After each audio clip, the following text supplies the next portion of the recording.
Morning. Standedge Tunnel.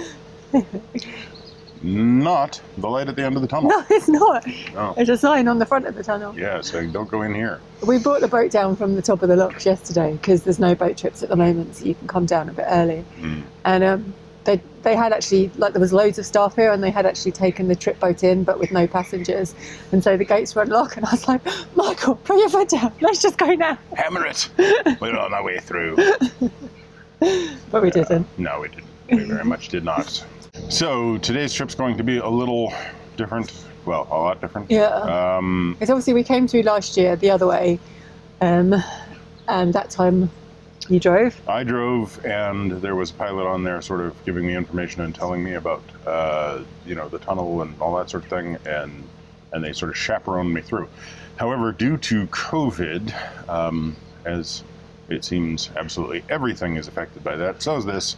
So right now the Canal and River Trust is doing exactly 3 trips a week each direction on alternating days, Monday, Wednesday, Friday. And they're piloted trips, so Michael will not be on the stern because he needs to be at least 2 meters away from the pilot at any time. So our stern isn't 2 meters long, so you'll be inside the boat or on the bow. I'll be inside the boat. So on each of the 3 days, one boat goes through in each direction. One pilot takes it through, then one pilot takes the next boat back. So I think it's the same pilot, actually. Which makes sense. They are making it fairly... Well, we don't know the exact thing because we haven't had the safety briefing yet, but basically they're making it so that there is one designated person who has to be on the boat and geared up in sort of the basics of PPE, so that if in an emergency they have to take the helm, they can come back and be masked and all of that. And still be safe.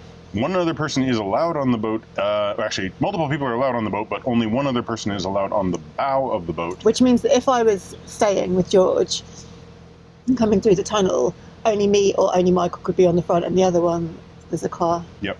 Georgie! Come here! So basically I've decided to walk over again. I walked last time, mainly because I wouldn't benefit from being on the boat. I'd just be inside the boat with George, and George would be stressed because it's extra noisy when you're in a tunnel. Yeah. And if I was on the front, Michael would be inside, and vice versa. So we've decided that I'm going to walk. Yeah. Better for George. Better for Joe. Yeah. Really. And at the end of the day, I'll be running back and forth trying to, if possible, trying to keep the cameras running at the front. Yeah, we're going to do a real-time video this time. So. We're going to try to. But it's pretty dark in there, so it depends if we get an extra light on the front. Yeah.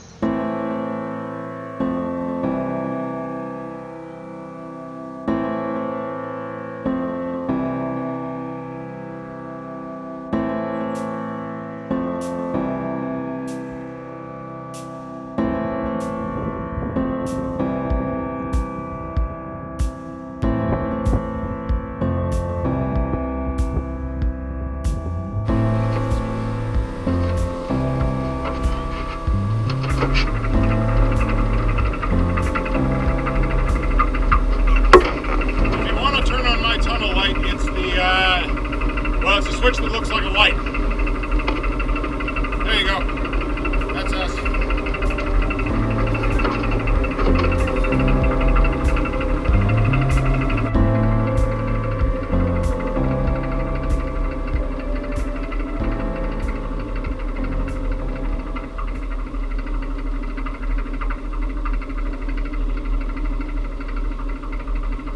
So that's us.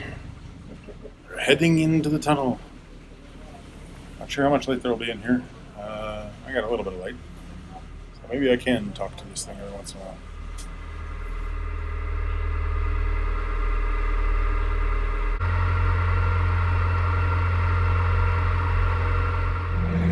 One of the things that is really interesting is just how quiet it is up front compared to the back. When I was driving through here the other time on the other way, I was just constantly being assaulted by all the engine noise. And I couldn't really get a feel for how actually kind of peaceful the tunnel is itself. I was constantly being bombarded with all of this noise, so when I started hearing water and everything, it was a much more obvious, it was a shift, but it was like, it was arriving at the last second because it was when I was hearing it over the engine noise. But now I can just be here as, dropping water passes me. It's quite nice. It's a bit hard to see, but you get things like soda straw stalagmites and the changing brick and all of the painted markings and everything on the walls to indicate distances and to warn you about low head areas where you might worry about hitting yourself, or where just the surface changes. Like here we've got these brick arches that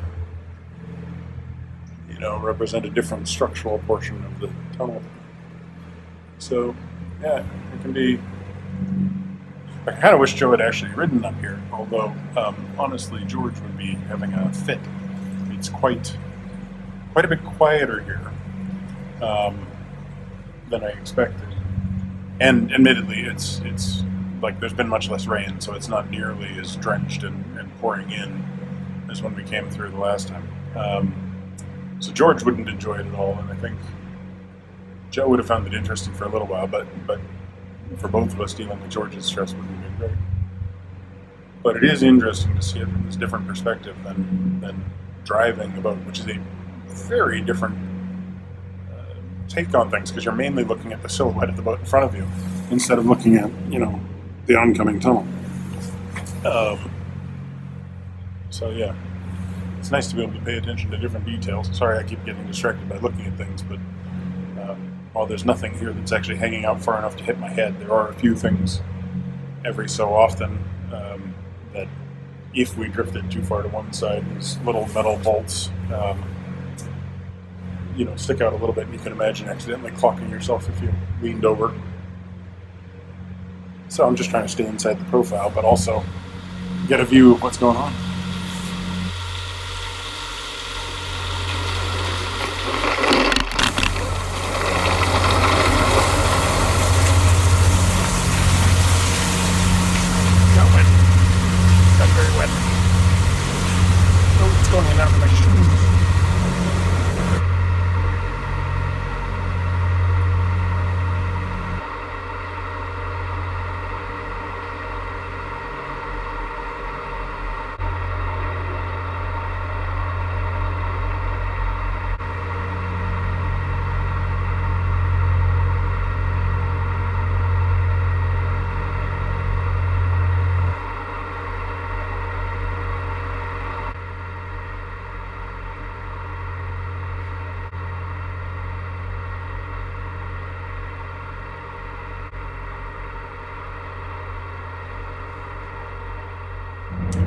One thing that's really interesting as you move through here is the way that the walls and the kind of consistency of them change. This is a much older brick construction in here, and the walls are kind of a little bit more deformed and bending in, and you can sort of see where slow subduction and sort of drift in the walls has occurred. And then you'll pass into areas where there's been various stages of reconstruction and reinforcement. Some places are full natural stone, where it's just there was hard granite in place, and they were able to carve a tunnel through natural stone. And then you've got these various forms of support, like these brick wall supports, and then you get more modern concrete and iron pins that have been put through to try and reinforce sections that have distorted. And so you get this very changing profile where all of a sudden there'll be a different kind of view entirely. So, especially when you're moving slowly and you're not concentrating too much on it, it's quite interesting to see all these places where there's like a few foot long that have worked to try and patch one small piece of distortion, or some more obvious large patching sections, like we're about to go into one that has been where the brick's suddenly going to give way to this sprayed concrete, and then go back again to a newer brick. ceramic brick instead of the old cleaved stones and everything. And yeah, it just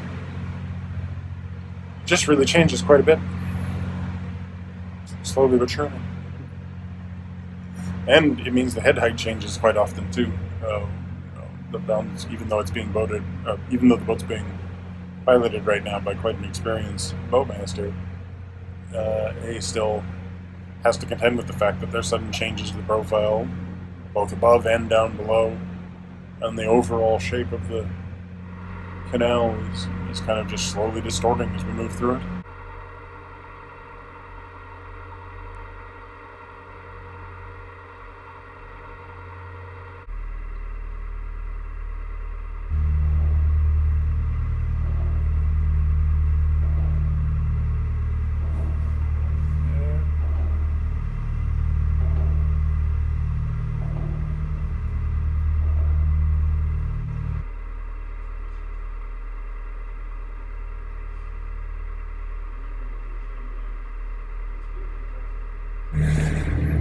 So we've just passed the first adit, which is the first location where the shadow driver is actually a guy in a van who's moving along with us through the canal to stop at the different adits. And at those locations, he comes over to where the canal is, off of the railway tunnel that he's driving in.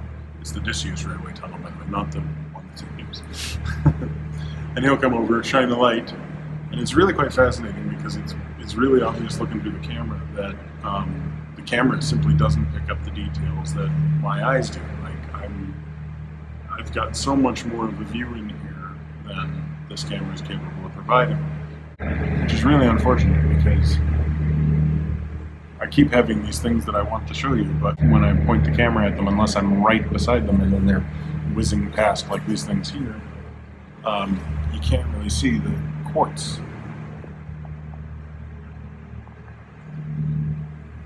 The bits of like iron colored stone and sulfur stone, and certainly some of the wet flow stone, which is quite interesting.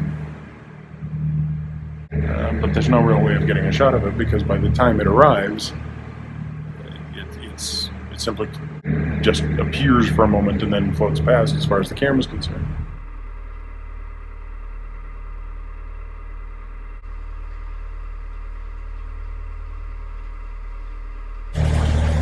There's nothing quite like the approaching sound of water to give you a feeling of there being something ominous. But in most cases, it's little more than a drainage hole in the wall. In other cases, it's a short, sharp shower. And from the sound of what's approaching right now, I think I'm going to have another one of those.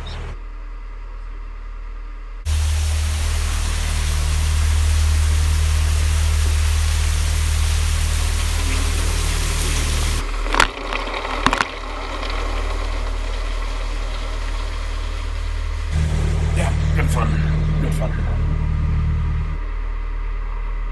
We just passed the first adit a few minutes ago, so this is where I actually waited for half an hour for the trip over to move on our way through this way. So we actually have like more than 2/3 of the trip to go that way. And definitely going to get wet again, but I remember that being one of the worst moments of all time. I can hear another one approaching.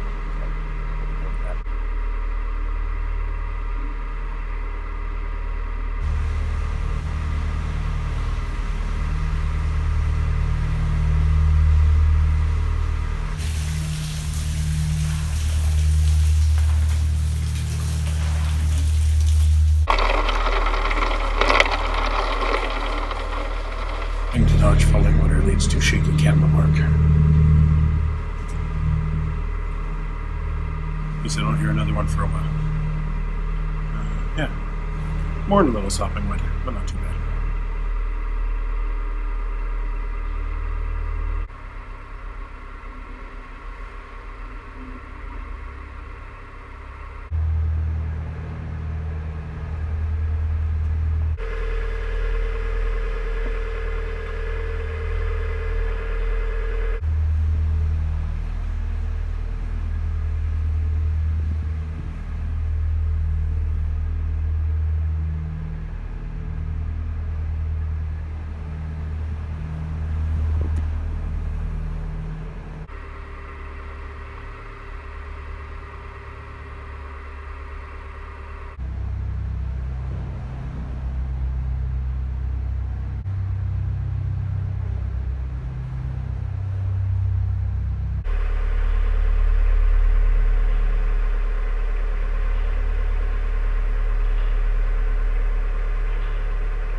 most interesting things to me is to look at the ceiling. Unfortunately, like a lot of things, it's difficult for the camera to really pick it up. The entire ceiling is covered in, well, concrete, stone, brick, whatever it is, but especially in the areas where there's natural stone, you get this intensely kind of jewel-like appearance where there's condensation that has formed droplets, really things that are ultimately trying to form stalagmites. Stalactites. It's really these things that are trying to spend a hell of a long time forming stalactites, just hanging off the surface. And in places you get little, what are called soda straws, where things like calcium carbonate and stuff are deposited slowly as the drips are evaporated off and they form a little ring with a straw. You see quite a few of those, but it's really just it's just interesting to see all these droplets that have formed that are just glistening in the light. And it makes everything kind of jewel-like, and you can't really see it on the camera. At least as far as I can tell, you can't see it. There's a piece of wood coming out of the tunnel wall, and I wish I'd been able to get a shot of the mushrooms growing on it. Just lots of little, about 3 to 4 inch long, stringy white mushrooms, just trying to eke out an existence in here on the little bit of carbon they can find. And another waterfall coming up.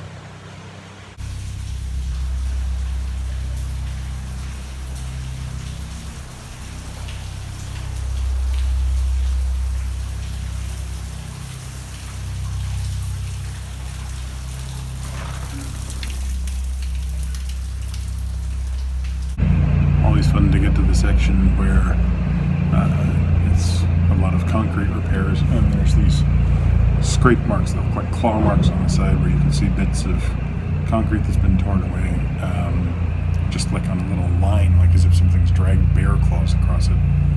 And there's little bits of paint, and you can see the colors of, especially a large number of the ones for the Shire cruises from Stourborough Bridge, that their colors seem to be well represented in here. But also some blue from when we came through the last time. Pretty sure that was us. Because it's a bit disturbing when somebody else is driving the boat to be looking at these marks where boats have, definitely scraped along, and then to start hearing little clunk, thunk, noises.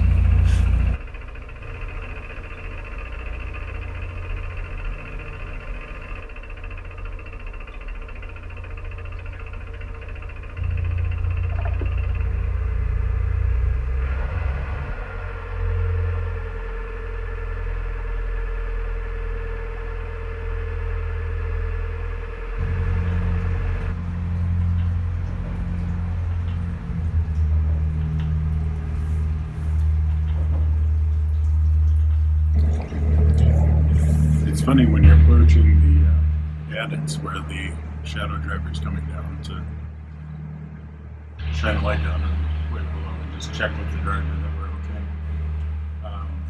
There's this two-way radio system they use to concoct the drum to control back over at the Marsden end. And it's it's a fairly simple radio. It's like a little sort of two-way thing that you lift up a lever to transmit. While it's not transmitting, whenever it's not transmitting,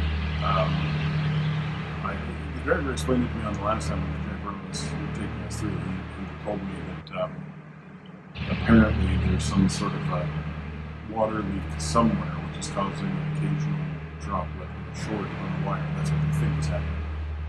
Because there's this the dump, kind of followed by a click. You go, the dump click, the dump click, the dump click. And it's about like a slow heartbeat. But every time you're approaching, you can hear that radio, the speaker on the radio going, the dump click, the dump click, the dump click. That's like the heartbeat of the tunnel.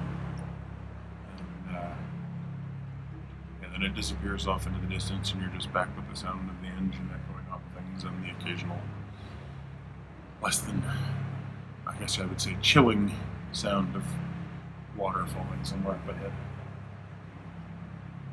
Also, it's funny, like, your sense of ownership of your boat is challenged when you have to sit on the front. Like, I'm used to driving this boat everywhere, and like if Joe was driving, I'd feel perfectly fine. But it's not Joe, it's not me, it's somebody else driving my home.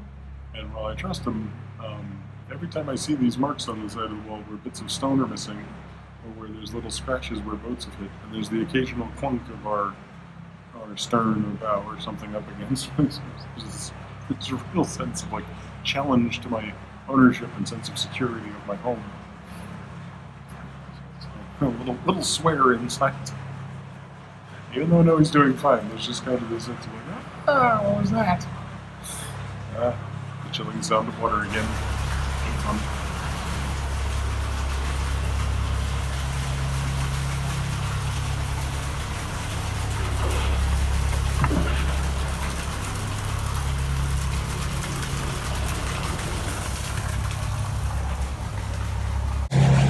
I got lucky, that was just a drain that was draining down the side, but it's about a flow of water, and it was just about to hit right where I was sitting.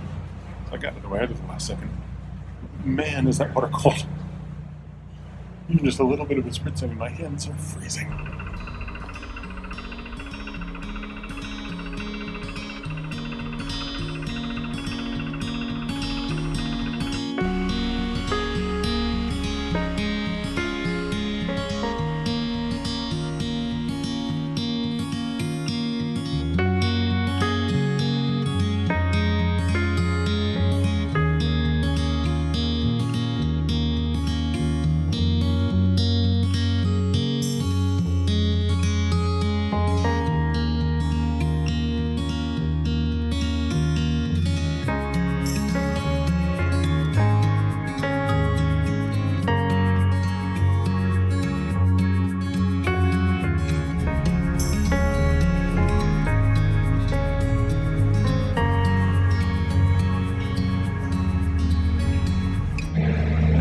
Some of the nice subway-style red brick giving way again to concrete.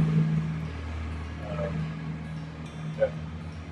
Like I say, it's been really fascinating to see the amount of different textures of the wall. You've got that blown concrete, and then you've got stone brick, old brick, and then you've got new red stone ceramic type brick, sort of thing you'd expect to find down in the Cube in London.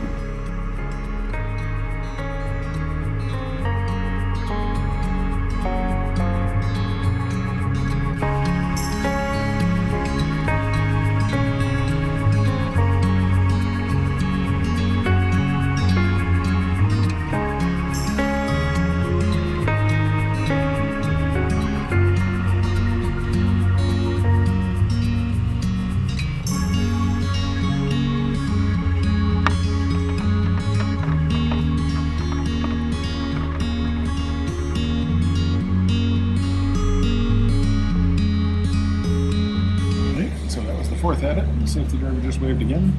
I'm definitely about to lose power. That is officially the light at the end of the tunnel. So I'm going to go down.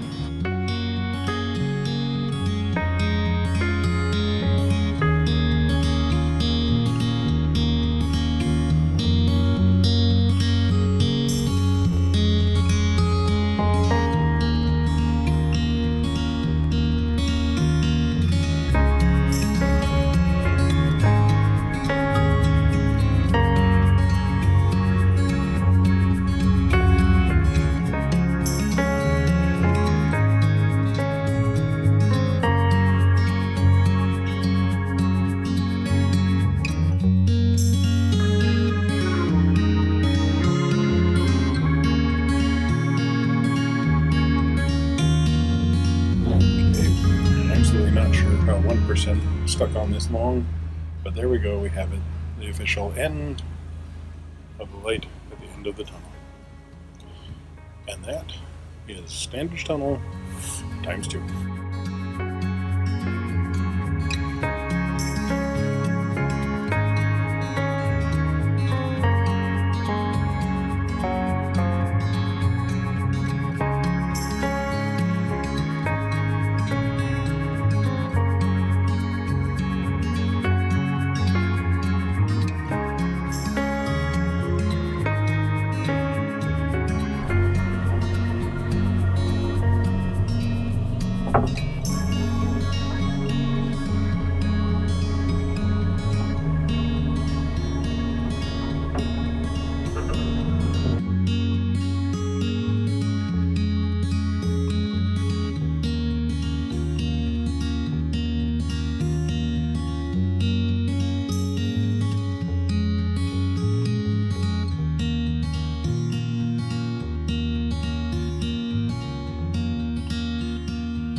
Welcome to Diggle.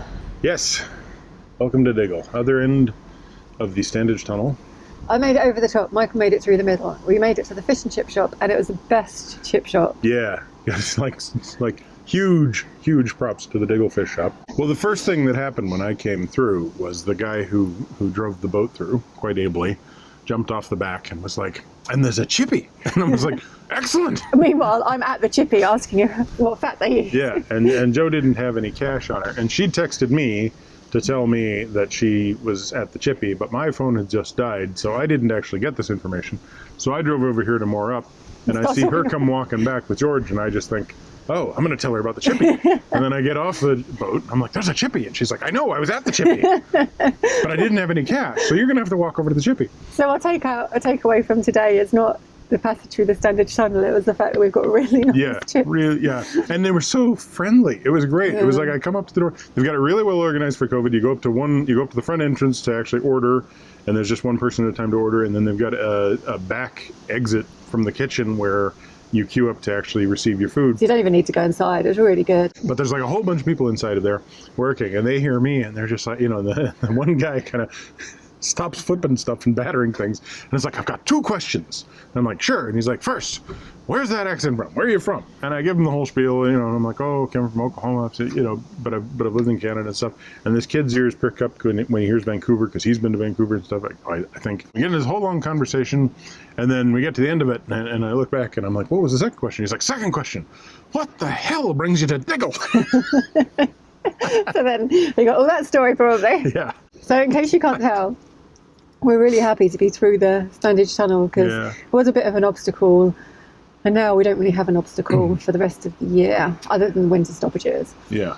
And eventually the wash. But, that's next year. Yeah, it's been a bit of building stress, and then I guess I found this morning especially like my stress had built up because there's somebody else going to be piloting my boat, which was, I don't know, it's like I'm not very possessive of things or anything, well, and I'm pretty minimalist, so really I don't own much more than this big piece of steel. You're fine with me driving, but you much prefer to be driving than to be a passenger. Yeah, I don't find it very comfortable to be riding as a passenger, and it's not that I trust your driving, and I trust his driving because it's like, well, yeah, he's a boatmaster and everything, fair enough, they've been doing this for a long time. So there's no... It's not that hard. Yeah. There's not really any worry about, like, the boat being under someone else's control. It's more just something about the fact that I'm not in control of it. It's like when someone else is driving your car, it's just weird. Yeah, or flying your airplane. Yeah. And so there was just this sort of... I didn't know when they were going to get up. I didn't start talking to us. There was like a team meeting. There was such a delay this morning because it says on the info, unless we read it wrong, it says that you leave. Well, it says 8 to 11:30. No, 10:30. 10:30? Yeah. Well, okay, anyway, so 10:30. So which means you have to be ready at 8, and we were ready at 8. We were out, and they all started turning up. So we were like, great. Then they sat down and had this like team meeting for an hour. And we didn't know. Like no one said, oh, we've got this team meeting for an hour. So we were like, are they going to finish any second? And whereas if they'd said, look, you're not going to go until 10, we'd have been like, okay, we'll go and sit down, have a drink, and relax. But and once they did, sort of, the team meeting sort of broke up, and somebody said, okay, it'll be about half an hour now. It's like, oh, okay, now we sort of know what's going on. It's going really dark. Yeah. That's better. Yeah. Sorry about the darkness. Yes. Yeah, so then eventually after the team meeting, they opened the tunnel and they came over and they asked us to move the boat forward, and they said they were going to measure us, and I explained that we'd been through last year, so they didn't need to measure us, and that was all fine. And they said, it'd be half an hour. And then from that moment, it was nearly 2 hours. It was an hour and 3/4. Yeah, well, so it's just a lot of waiting around. So they've added this, or at least it feels added, where they have a driver who actually goes around from Marsden to Diggle. He drives around, and then he enters the old train tunnel, which runs beside the active train tunnel, and drives all the way almost back to Marsden. And then they coordinate over radio to start the trip, and then the shadow driver is meant to drive along to each of the adits and greet the boat at each location. Now, when I went through the far way, I never saw a shadow driver. I don't think they have one, no. And because the chaperone was jumping off at each of the adits to radio to control. But because there's no chaperone, because there's just the pilot on the back and nobody else on the back to keep him safe, he can't get off and do the call. Without calling me back to control the boat and stuff. So then they have the shadow driver to do those calls. Yeah, and so there was this whole rigmarole to arrange that. And then we were sitting there waiting, like everybody was sitting waiting on the radio going, we don't really know what's going on. And then eventually we heard from the driver that there was some sort of issue where Network Rail was doing some work or something on their track, which left, like, basically there was a truck or something in there, and it made it so he couldn't continue on. So we ended up waiting for that while Joe is walking over the mountain. I was up at the peak thinking, I need to keep going because Michael's going to be through, and you're like, yeah, we haven't quite left yet. And I'm like, put the brakes on, and I just like dawdled all the way down the hill because I didn't want to get here early. I still got here way before me. Yeah, right? Basically I'd been walking an hour. I was over halfway. Yeah. When you said no, we haven't even left yet. Yeah. So then when we finally got off, it was really quite organized and it went really quick. And we are really grateful to be able to come through, like that they have made these arrangements. Yeah, I mean, really, considering the fact that there is a pandemic and all of that sort of stuff, and this does, one way or another, put you into fairly close proximity with somebody else. He was talking about how the hire company has had a bunch of cancellations suddenly because next Monday the COVID distancing guidelines are changing, and so they had boats coming through that had multiple families on board, and now they have to go to 6, and so hire companies are canceling, which might be part of the reason why this spot opened us for. Well, no, I think it opened because there's still the breach. There's a 6-week. Oh yeah, there's a 6-week closure on the Rochdale Canal, which means you can't do the Pennine Ring. So, this is part of. Yeah. So I think that's why there was a cancellation. So basically, like, the pilot's at the back on his own, and no one else can be back there, which makes perfect sense. And because before I couldn't understand, because I thought you had to be back there with him but not driving. But the fact that you're only going back there in an emergency, and that's why they give you the PPE, because you've got it for an emergency. Well, and this is where I'd also just completely not thought about their problem of they have to base their policy around any one of the different types of boats showing up. So it could be a trad stern where there's no room for 2 people back there. So they've had to make quite a few accommodations to make this workable. But the nice thing was it went way faster. Once we actually went going, like I was like, I see the light at the end of the tunnel. I'm like, that's got to be only the halfway point. I'm not sure how we did that. Because last time, I'm sure it was like 2.5 hours because you had the half-hour stop where you were waiting for the trip boat to come in. Yeah. Whereas this time you were 1.5 hours. The first adit coming from the Marsden side was where I'd gotten stuck in our previous video, waiting for the trip boat to reverse out. And it took us 35 minutes to get to that adit. So I was just like, oh, we're moving fairly slow. This is going to take a while. Well, then he did speed up the boat. And he commented after the fact that it's like, that thing's got a strong engine on it. I'm like, yeah. But because, that's sort of the end of sort of a narrow section and things go wider for a while. And then at each of the other adits, the shadow driver would flick a flashlight up and down to indicate that he was at the adit. And so the driver would speed up and just keep going when he saw that light. So yeah, there was no stopping. We stayed moving the entire time. The shadow driver would just wave at me, and then the pilot at the back would just shout something at him as he passed. So we kept up a much more constant speed. We only really slowed down for the sections that were much narrower, where there's all these marks on the walls where there's damage from previous boats, and I was nervous about those things, but he did a very good job of driving us through. So when we got to the point where I saw the light at the end of the tunnel, I was like, oh my God, was there a shaft of light I forgot when we went through or something? Like, I did not think that we were actually there, because only an hour and 20 minutes had passed or something, or maybe an hour and 10 minutes. The total time you did, because I started a stop clock, was about an hour and 35 minutes. Yeah, okay. Yeah, so it went faster than I'd expected by quite a bit.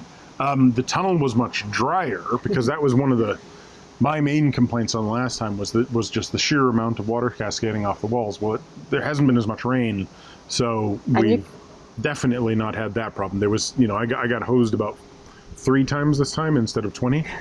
And you got to wave at all the spiders from sitting at the front. Yeah, yeah. I didn't see those the last time. Like I didn't. Towards this end of the tunnel, there's a constant wind that builds up. You can start feeling that there's this flow of air coming through. It's windy today. It was And really you start windy at seeing the top. some insects and stuff. And then it's like, oh, I wonder, yeah, those are webs. Those are spider webs full of 10,000 spiders. Oh my God, I'm glad George isn't in here right now. She'd be freaking out. Yeah. Actually, I'm all right with spiders in their environment. It's when they come into my environment. Yeah, but if they're in their environment in that sort of numbers, it's like, nah, that's Shelob. That's not good. I'm cold. Let's finish Yeah. this. So yeah, we're going to moor at that. Well, we're moored at the top of the locks. There's lock 32 just there. Yeah, right at the top of the Diggle. I think we might have a day off tomorrow. Controversial, but interesting. Oh, are you going to go down? No, I thought we were going to keep moving to try and get, but we've got 2 days to get to a position where we can get a delivery of coal. Yeah. And at the moment, right here, we couldn't without carrying it up a steep hill. So, Yeah. But I think at the bottom of these first few locks, like maybe 7 or 8 or 10 or 12, I can't remember. yeah, we can do it in a day. So if you want to take a day off, that'd be perfect. Well, either tomorrow or Sunday. I And just it would think give us an opportunity to go to the chippy. that's what I'm thinking. Plus, there's like a field just there. Yeah. Plus, there's, I thought he had a dog on his shoulder, but it's a baby. It's that monkey thing. I thought it was a dog. Plus, It's a stuffed monkey, not a live monkey. plus, there's a field right here for George. So I think it's nicer here than at the bottom, personally. She's mainly on about the chippy. Anyway, it's cold. Yeah. So, major recommendation, come to Diggle, go to the chippy, say hello to everybody, get some fish. Also, there's the ice cream place, remember? Yeah, yeah. And well, the ice cream place was pretty good, but I've never seen you quite so happy to have a piece of haddock. So, thanks for watching. Give us a thumbs up, comment down below, subscribe if you haven't already. Subscribe to Minimalist Maximal Velocity for the time lapses. This was probably a real-time video, so you've been watching for 2.5 hours, so I hope you can, got time to go to the bathroom. But if you get a moment, click that bell to get notifications on your way.